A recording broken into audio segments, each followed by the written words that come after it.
بسم اللہ الرحمن الرحیم۔ سبق نمبر 8 ہے نیو فرسٹ ایئر کا، اور پاکستان بن گیا۔ مصنفہ ہیں ختیجہ مستور۔ ختیجہ مستور ناول آنگن کی خالق ہیں۔ ختیجہ مستور عورت کی آواز ہیں۔ ان کا ایک خاص کارنامہ اپنے نسوانی کرداروں کی حقیقی تصویر کشی اور ان کی نفسیات کا سچا اظہار ہے۔ اس باکمال مصنفہ نے عورت کے دکھ، اس کے خواب اور اس کی مجبوریوں کو الفاظ میں امر کر دیا۔ ان کا ناول آنگن ایک علامت ہے گھر کی چار دیواری کی، جہاں عورت قید بھی ہے، محفوظ بھی، جہاں محبت بھی ہے، بچھڑنے کا دکھ بھی، اور آزادی کی تڑپ بھی۔ ختیجہ مستور کے اسلوب میں حقیقت نگاری، نفسیاتی گہرائی اور سماجی شعور ہے۔ ان کی زبان سادہ مگر مؤثر ہے، جس میں علامتی و معنوی تہیں ہیں۔ آدم جی ادبی انعام یافتہ ناول آنگن کی مصنفہ کا اسلوب اس طرح کا ہے جیسے کسی نے دکھ کی نرم آواز میں سچ بول دیا ہو۔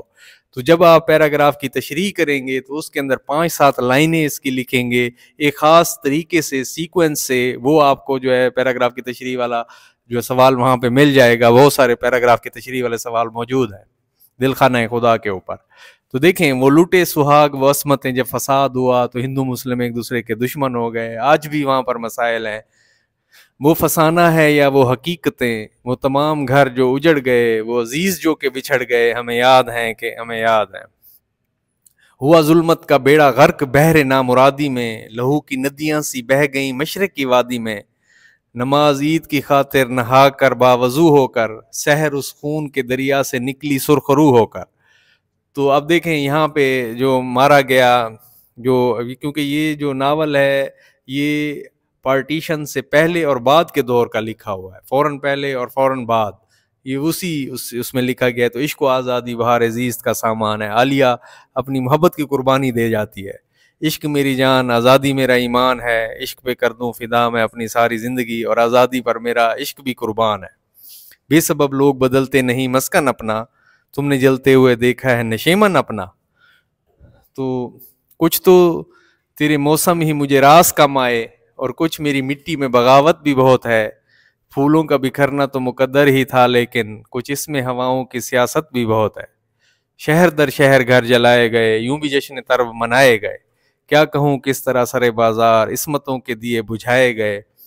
اپنے سامان کو باندھے ہوئے سوچ میں ہوں، جو کہیں کے نہیں رہتے وہ کہاں جاتے ہیں۔ جس کو سب نغمہ آزادی گلشن سمجھے، نالہ مرغ گرفتار بھی ہو سکتا ہے۔ مجھ کو رکنا تھا اسے جانا تھا اگلے موڑ تک، فیصلہ یہ اس کے میرے درمیاں ہونا ہی تھا۔ ہم سخن وفا کا تقاضا ہے اب یہی، میں اپنے ہاتھ کاٹ لوں تو اپنے ہونٹ سی۔ بول ہے میرے دیار کی سوئی ہوئی زمین، میں جن کو ڈھونڈتا ہوں کہاں ہیں وہ آدمی۔ بڑی قربانیاں دی گئی پاکستان کی خاطر۔ میٹھے تھے جن کے پھل وہ شجر کٹ کٹ آ گئے، ٹھنڈی تھی جس کی چھاؤں وہ دیوار گر گئی۔ بیٹھ جاتا ہوں جہاں چھاؤں گھنی ہوتی ہے، کہ ہے کیا چیز غریب الوطنی ہوتی ہے۔ نہیں مرتے ہیں تو ایزا نہیں جھیلی جاتی، اور مرتے ہیں تو پیماں شکنی ہوتی ہے۔ تم بچھڑتے ہو جو اب کرب نہ ہو وہ کم ہے، دم نکلتا ہے تو آزا شکنی ہوتی ہے۔ آنکھ رازن نہیں تو پھر کیا ہے، لوٹ لیتی ہے قافلہ دل کا۔ کچھ تو مجبوریاں رہی ہوں گی، یوں کوئی بے وفا نہیں ہوتا۔ تو پھر یہ بھی ان کی محبت کے حوالے سے پاکستان کے خاطر قربانیاں دی گئیں۔ پھر کچھ ایک دل کو بے قراری ہے، سینہ جویائے زخم کاری ہے، پھر اسی بے وفا پہ مرتے ہیں، پھر وہی زندگی ہماری ہے۔ بے خودی بے سبب نہیں غالب، کچھ تو ہے جس کی پردہ داری ہے۔ تو یہ ساری چیزیں جو ہیں وہ ساتھ ساتھ جو ہے وہ چل رہی ہوتی ہیں۔ تو یہ آپ لوگوں نے اشعار لکھنے ہیں 5-7 لائنوں کا، پہلے جو ہے یہ تعارف لکھنا ہے، ٹھیک ہے؟ کیونکہ یہ جہاں مطلب کہ یہ ناول آنگن جو ہے نا ایک علامت ہے گھر کی چار دیواری کی، جہاں عورت قید بھی ہے، محفوظ بھی، جہاں محبت بھی ہے، بچھڑنے کا دکھ بھی، اور آزادی کی تڑپ بھی۔ انہی لائنوں کے اندر جو ہے پورے کے پورے ناول آنگن کی ساری کہانی بیان ہو گئی ہے۔ یہ ساری چیزیں جو ہے نا اس میں ساتھ چل رہی ہوتی ہیں۔ تو اسی پر ان کو جو ہے آدم جی ادبی ایوارڈ ملا تھا، ٹھیک ہے؟ اور کیونکہ ان کا اسلوب جو ہے وہ ایک ایسا تھا جیسے دکھ کی نرم آواز میں سچ بول دیا گیا ہو۔ تو یہ 5-7 لائنیں اس کی لکھ کے پھر یہ ریلیٹڈ اشعار لکھ کے اپنی تشریح والے سوال کو خوبصورت بنا سکتے ہیں۔ دوسروں سے ڈیفرنٹ جب پیپر جائے گا، دوسروں سے مختلف جب پیپر جائے گا، تو انشاءاللہ پھر آپ لوگوں کے پورے مارکس آئیں گے۔